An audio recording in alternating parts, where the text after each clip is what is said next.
दोस्तों, आज की कहानी जो एक्सप्लेन करने जा रहे हैं उसका नाम है curious case of Benjamin button. ये कहानी एक ऐसे अनोखे बच्चे की है। जब वो पैदा हुआ तो उसकी उम्र 90 साल की थी, लेकिन जब उसकी मौत हुई तो वो महज 1 महीने का न्यूबॉर्न बेबी था। तो मूवी शुरू होती है और मूवी में एक बूढ़ी औरत डेजी को दिखाते हैं जो हॉस्पिटल के बेड पर अपनी आखिरी सांसें गिन रही है। उसका ख्याल रखने के लिए और उसे आखिरी बार अलविदा कहने के लिए उसकी बेटी कैरोलिन उसके साथ होती है। जिस शहर में ये हॉस्पिटल होता है वहाँ एक तूफान आने वाला होता है और सारे शहर में इसी तूफान की चर्चा होती है। कैरोलिन कहती है कि मेरी एक दोस्त अपनी माँ को आखिरी बार अलविदा नहीं कह पाई थी, लेकिन मैं खुशनसीब हूँ जो आपके साथ हूँ, और अपने माँ के गले लगकर रोने लगती है। फिर उसकी माँ को अपनी जिंदगी की सारी कहानी याद आ जाती है जो कैरोलिन को कहानी सुनाती है। सन 1918 में एक रेलवे स्टेशन बनाया गया था। उस रेलवे स्टेशन में एक घड़ी लगने वाली थी जिसका काम उस समय के एक बहुत ही मशहूर घड़ी साज मिस्टर गैटो को दिया गया था। हैरानी की बात थी कि वह घड़ी साज अंधा होने के बावजूद भी सबसे बेहतरीन घड़ियां बनाता था। उसका एक जवान बेटा था जो बड़ा होकर फौज में चला गया, लेकिन जल्द ही जंग होने वाली थी। उसने अपने सारे काम छोड़कर उस घड़ी को तैयार करने में महीनों लगा दिए।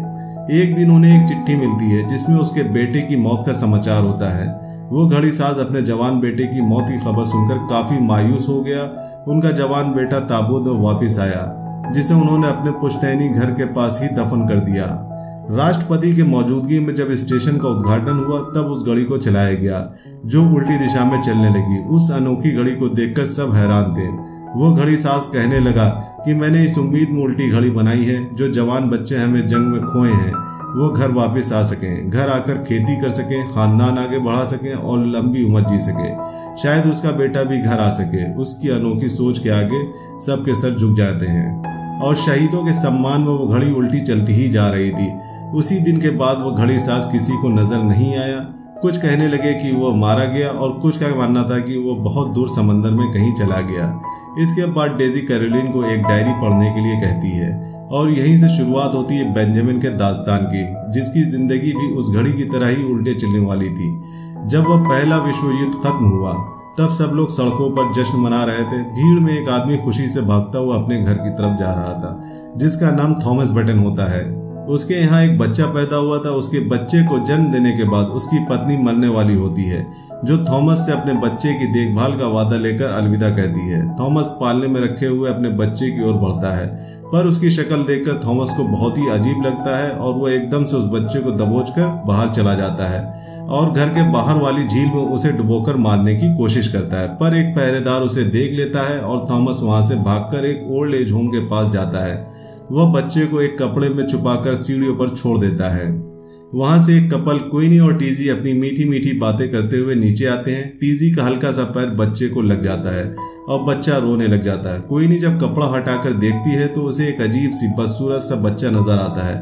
टीजी उस बच्चे को अकेला छोड़ने के लिए कहता है, लेकिन क्वीनी उस बच्चे को अपने साथ घर के अंदर ले जाती है और सबसे छुपाकर उस बच्चे को एक दराज में रख देती है और डॉक्टर को उसका चेकअप करने के लिए बुलाती है।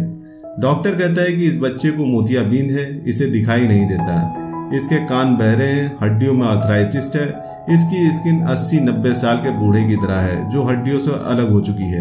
क्वीनी को उस बच्चे पर दया आती है। वह उसे पालने का फैसला करती है, लेकिन डॉक्टर को लगता है कि वह बच्चा नहीं बल्कि एक बूढ़ा आदमी है जो सिर्फ मरने के लिए पैदा हुआ है। क्वीनी कहती है कि वह जब तक भी जिएगा वह उसको पालेगी। उसे सभी लोगों से मिलवाती है जो उसका नाम बेंजामिन रख देते हैं।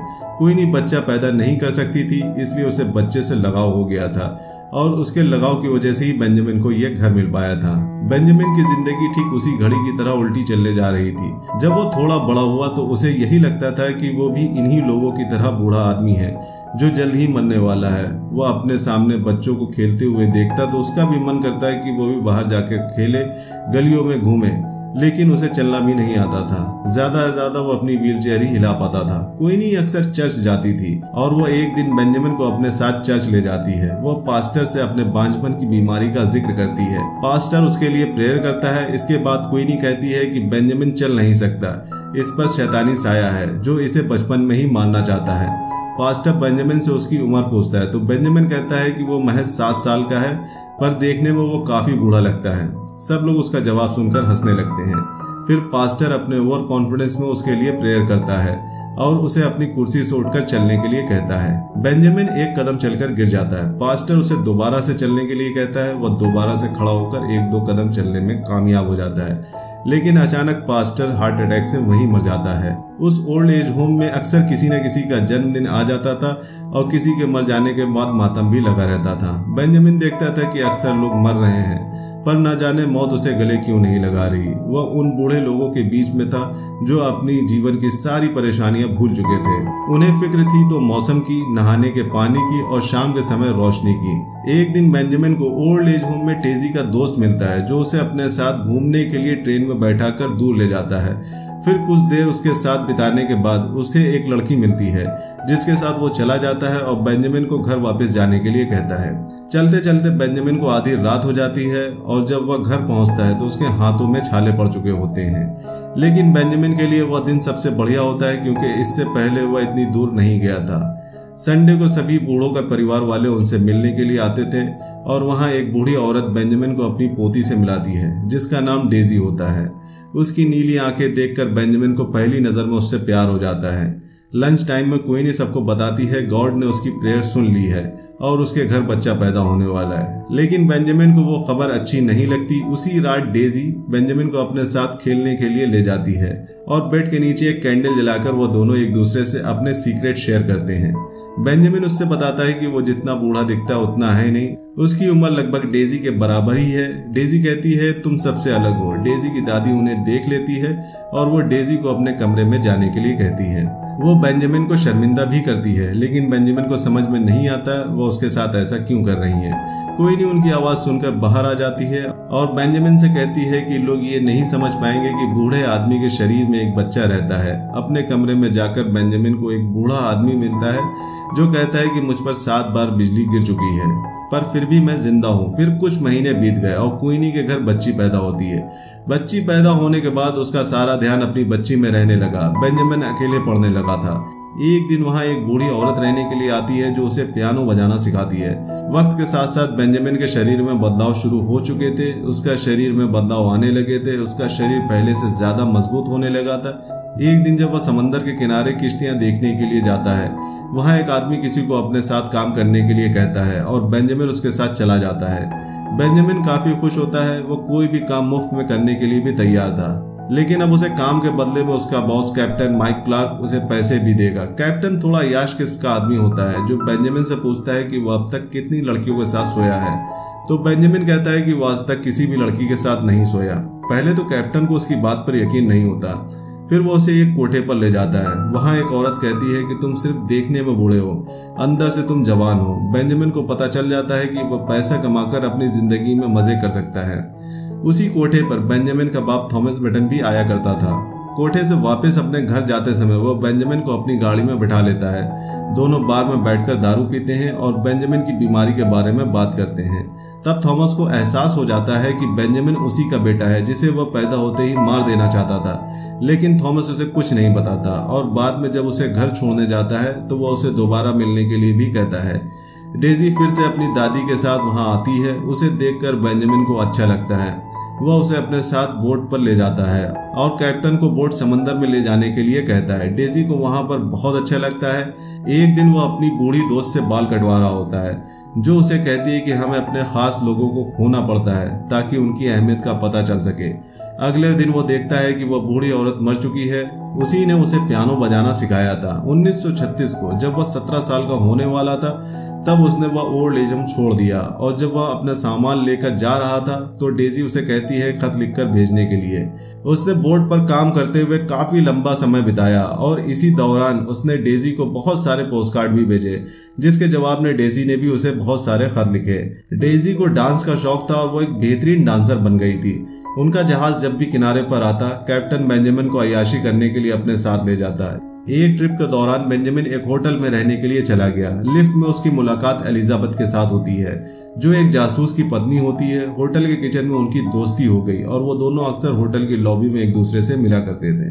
जब उनके पास कोई भी नहीं होता, वह धीरे धीरे एक दूसरे को चाहने लगे। इसके बारे में खत लिखकर बेंजामिन डेजी को भी बताता है कि वह किसी से मिला है और उसे प्यार हो गया है। वो दोनों वहाँ पति पत्नी की तरह रहने लगे थे। लेकिन एक रात जब बेंजामिन होटल की लॉबी में जाता है तो वहाँ एलिजाबेथ नहीं होती है। वह उसे काफी तलाशता है लेकिन एलिजाबेथ उसे कहीं नहीं मिलती, तो वह उसके इंतजार में वहीं लॉबी में ही सोफे पर सो जाता है। वह सुबह उठता है तो कैप्टन अपने साथियों को बताता है कि उन्हें अपनी नाव लेकर जर्मन सोल्जर्स के खिलाफ जंग में काम करने के लिए नेवी वालों के साथ जाना पड़ेगा और वो सबको अपना सामान बांधने के लिए भी कहता है।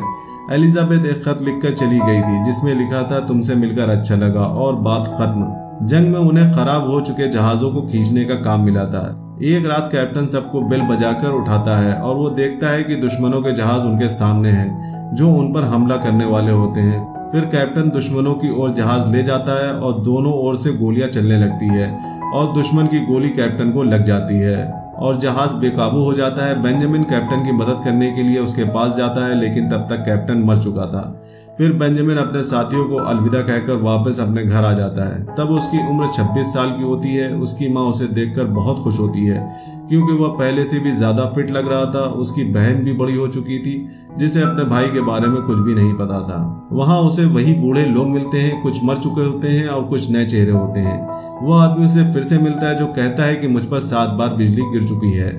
वहाँ वो डेजी को देखता है जो पहले से काफी खूबसूरत और जवान हो चुकी है। डेजी बेंजामिन को देखकर बहुत खुश होती है और रात को वो दोनों डिनर पर जाते हैं और वहाँ ढेर सारी बातें करते हैं। डिनर के बाद डेजी उसे अपने डांस के बारे में बताती है।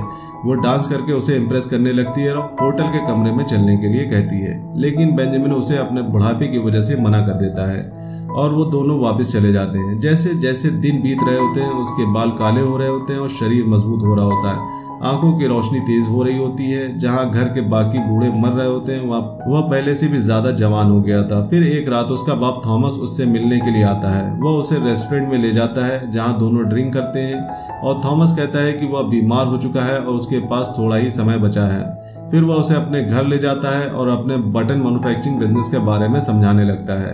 वह उसे अपने परिवार के बारे में भी बताता है। फिर वह बेंजामिन की हकीकत से पर्दा उठाता हुआ कहता है कि वह उसी का बेटा है और उसे सारी बात बता देता है। बेंजामिन अपनी मरी हुई माँ की तस्वीर देखता है। थॉमस कहता है कि उसका इस दुनिया में कोई नहीं है और वो मरने से पहले अपनी सारी प्रॉपर्टी उसके नाम करना चाहता है, इसलिए वह उसे घर लेकर आया है। लेकिन बेंजामिन को उसकी बातों में कोई इंटरेस्ट नहीं होता है, जो वहां से अपने घर चला जाता है और कोइनी को सारी बात बताता है। कोइनी को भी थॉमस पर गुस्सा आता है। बेंजामिन को अपने कमरे के पास फिर से वही बूढ़ा आदमी मिलता है जो उससे कहता है कि मुझ पर 7 बार बिजली गिर चुकी है। उसे देखकर बेंजामिन का दिल पिघल जाता है। वो अपने बाप थॉमस बटन से मिलने के लिए जाता है। वो उसे तैयार करता है, उसकी मनपसंद जगह पर उसे सनराइज दिखाने के लिए ले जाता है। उसे अपने कैप्टन की बात याद आती है जिसने मरते मरते कहा था कि अपने हालात को लेकर हम चाहे जितना मर्जी गुस्सा करें, किस्मत को कोसे, लेकिन जब मौत की घड़ी आती है तो सब भूलकर उसे गले से लगा ही लेना चाहिए। थॉमस बटन चैन से मर जाता है और बेंजामिन उसका फ्यूनरल कर देता है। इसके बाद वह डेजी का डांस परफॉर्मेंस देखने के लिए न्यूयॉर्क जाता है। वह उसे बैक स्टेज भी मिलता है और डेजी उसे अपने डांस ग्रुप की पार्टी में भी बुलाती है। पार्टी में एक लड़का जो डेजी के डांस ग्रुप में होता है वह उसे किस करता है, जो बेंजामिन को अच्छा नहीं लगता और वह वहां से चला जाता है। उसे लगता है कि अब उन दोनों में सब कुछ खत्म हो चुका है। वह उसे अपने बाप के बारे में बताने आया था पर कुछ बता नहीं पाता। डेजी अपने डांस ग्रुप के साथ बहुत सारे शहरों में परफॉर्म करती है, जो कमाल की डांसर होती है। वो बेंजामिन को भूलने की काफी कोशिश करती है लेकिन बेंजामिन उसके दिल में जगह बना चुका था। बेंजामिन भी अपने आप को बिजी रखता है, घूमने जाता है, लेकिन एक दिन उसे एक खत मिलता है जिसमें डेजी के एक्सीडेंट की खबर होती है। एक टैक्सी ने डेजी को टक्कर मार दी थी और उसकी टांग 5 जगह से टूट गई थी। शायद वह अब डांस भी नहीं कर पाएगी। बेंजामिन उसके पास रहकर उसका ख्याल रखने के लिए कहता है, लेकिन डेजी उसे अपनी लाचारी नहीं दिखाना चाहती, तो वो थोड़ी कठोरता से बेंजामिन को वहां से जाने के लिए कहती है। लेकिन बेंजामिन उसी शहर में रहकर उस पर नजर रखने लगता है और उसके ठीक होने के बाद वहां से चला जाता है। फिर कुछ अरसे बाद डेजी ओल्ड एज होम में बेंजामिन से मिलने के लिए आती है। उन दोनों में दोबारा से प्यार की शुरुआत हो चुकी थी। वो दोनों बोट लेकर समंदर में घूमने के लिए जाते हैं और अपना सारा वक्त सिर्फ एक दूसरे के साथ गुजारते हैं। एक दिन जब वो अपने घर वापस आया तो उसे पता चला कि उसकी माँ कोइनी अब इस दुनिया में नहीं रही। इसके बाद उसने अपने बाप थॉमस का घर भी बेच दिया और वो अपने लिए एक अपार्टमेंट खरीदकर वहीं पर रहने लगा। वहां पर उन दोनों ने अपनी जिंदगी के सबसे हसीन पल बिताए। बेंजामिन धीरे धीरे जवान हो रहा था और डेजी धीरे धीरे बूढ़ी हो रही थी और ये बात डेजी को परेशान कर रही थी। फिर डेजी ने अपना एक डांसिंग स्कूल खोल लिया जिससे उसने अपनी जिंदगी में कुछ अच्छा लगने लगा। एक दिन बेंजामिन डेजी को कहता है कि उम्र के इस दौर में हम दोनों एक दूसरे के बराबर आ चुके हैं। तब डेजी उसे बताती है कि वो माँ बनने वाली है, लेकिन बेंजामिन को खुशी नहीं होती क्योंकि जैसे जैसे उसका बच्चा बड़ा होगा वह खुद बच्चा बनने लगेगा और जब उसके बच्चे को अपने बाप की सबसे ज्यादा जरूरत होगी तब वह उसे सहारा नहीं दे पाएगा। पर डेजी कहती है कि वह दोनों का ध्यान रख लेगी। फिर टीवी न्यूज में बताते हैं कि एक औरत ने इंग्लिश चैनल तैयार करके नया रिकॉर्ड बनाया है और वो औरत एलिजाबेथ होती है। 9 महीने के बाद उनके घर में एक लड़की ने जन्म लिया जिसका नाम उन्होंने बेंजामिन के माँ के नाम पर रखा और ये वही लड़की होती है जो डायरी पढ़कर अपनी माँ डेजी को सुना रही होती है। कैरोलिन को भी आज ही ये पता चला था कि बेंजामिन उसका असली बाप था। धीरे धीरे कैरोलिन बड़ी हो रही थी और बेंजामिन को उसके भविष्य की चिंता होने लगी थी। वो डेजी से कहता है कि तुम हम दोनों को पाल नहीं पाओगी, हमारे बच्चे को एक पिता की जरूरत है, ना कि अपने साथ खेलने के लिए किसी साथी की। इसीलिए वो उसे किसी से शादी करने के लिए कहता है। फिर उसने अपने पिता की बटन कंपनी, अपना अपार्टमेंट और बाकी जो भी कुछ था वो सब बेच दिया और सारी रकम डेजी के लिए छोड़कर चला गया ताकि वह कैरोलिन की ठीक से पाल सके। उसकी कहानी पढ़ते पढ़ते कैरोलिन भी थोड़ा सा अपसेट होने लगी क्योंकि उसने कैरोलिन के लिए ढेर सारे पोस्ट कार्ड लिखे थे जिसमें लिखा होता है कि काश मैं तुम्हारे साथ खेल पाता, तुम्हें पियानो सिखा पाता, तुम्हें स्कूल लेकर जा पाता, तुम्हें बड़ी होते देख पाता, तुम्हें बता पाता कि दिल टूटने पर कैसा लगता है, काश मैं तुम्हारा बाप बनकर तुम्हारे साथ रह पाता, लेकिन मैं कुछ भी कर लूं ऐसा नहीं हो सकता। खत के जरिए बेंजामिन के जज्बात पढ़कर कैरोलिन रोने लगती है। बेंजामिन इंडिया आ गया था और यहीं पर रहने लगा। फिर काफी अरसे बाद वो डेजी के डांसिंग स्कूल में गया। उसकी बेटी कैरोलिन जवान होने लगी थी। बेंजामिन कैरोलिन से हाथ मिलाती है पर उसे अपने बारे में कुछ नहीं बताता। डेजी ने एक रॉबर्ट नाम के आदमी से शादी कर ली होती है। अकेले में डेजी उसे कहती है कि तुम्हारा फैसला ठीक था, मैं तुम दोनों को एक साथ पाल नहीं पाती। बेंजामिन कहता है कि मैं सिर्फ बाहर से जवान दिख रहा हूँ, अंदर से बूढ़ा हो चुका हूँ। अगले दिन डेजी उसे होटल में मिलने जाती है और वो दोनों एक दूसरे से अभी भी बहुत प्यार करते हैं। बस डायरी में यहीं तक लिखा होता है और आगे की कहानी डेजी खुद सुनाती है। वो कहती है कि काफी सालों के बाद उसे एक फोन आया था। पुलिस को एक बच्चा मिला था जिसे अपने बारे में कुछ भी याद नहीं था। उन्होंने उसके बैग से वो डायरी मिली जिसमें ओल्ड एज होम का एड्रेस था और डेजी के बारे में लिखा था, इसलिए वो उसे ओल्ड एज होम ले गए थे। देखने में वो एक बच्चे की तरह था लेकिन वो डेजी को भी भूल चुका था। दिन ब दिन वह छोटे बच्चे की तरह बनता जा रहा था। एक दिन बेंजामिन डेजी को कहता है कि उसे लगता है कि वो अपनी सारी जिंदगी जी चुका है लेकिन उसे अपनी जिंदगी के बारे में कुछ भी याद नहीं। उन लोगों के लिए उसे संभालना आसान नहीं था। देखते ही देखते वह एक छोटा बच्चा बन गया जो बोलना भूल गया और फिर चलना भी। सन 1919 में लगी उस घड़ी से बेंजामिन के जीवन की शुरुआत हुई थी और 2002 में उस पुरानी घड़ी को उतारकर वहां डिजिटल घड़ी लगा दी गई। तब बेंजामिन बहुत छोटा बच्चा बन गया था। 2003 में उसने आखिरी बार डेजी को ऐसे देखा जैसे वह उसके बारे में सब कुछ जानता है और वहीं पर वो हमेशा के लिए खामोश हो गया। तभी शहर में तूफान आ जाता है और सायरन बजने लगता है। कैरोलिन बाहर का मौसम देखने के लिए चली जाती है। मरने से पहले डेजी उसे बेंजामिन के बारे में बताना चाहती थी जो हमेशा के लिए अलविदा कहकर चली जाती है। मूवी के एंड में हम देखते हैं कि तूफान का पानी घड़ी के पास पहुंच जाता है और यहीं पर मूवी खत्म हो जाती है। सच्चा प्यार किया नहीं जाता, वो हो जाता है। जो मुकम्मल ना होते हुए भी मुकम्मल होता है और वो लोग बहुत खूबसूरत होते हैं जो हमसे प्यार करते हैं। भले ही वो दिखने में जैसी मर्जी हो, वो बिना किसी कंडीशन के जिंदगी भर हमारा साथ देते हैं और उन्हें कभी भी अपनी जिंदगी से दूर नहीं जाने देना चाहिए। अगर मूवी का एक्सप्लेनेशन पसंद आया हो तो वीडियो को लाइक करिएगा, चैनल को सपोर्ट करने के लिए सब्सक्राइब करिएगा ताकि हम आपके लिए ऐसी इंटरेस्टिंग मूवीज के एक्सप्लेनेशन लाते रहें। मिलते हैं नेक्स्ट मूवी एक्सप्लेनेशन वीडियो में, तब तक के लिए बाय बाय।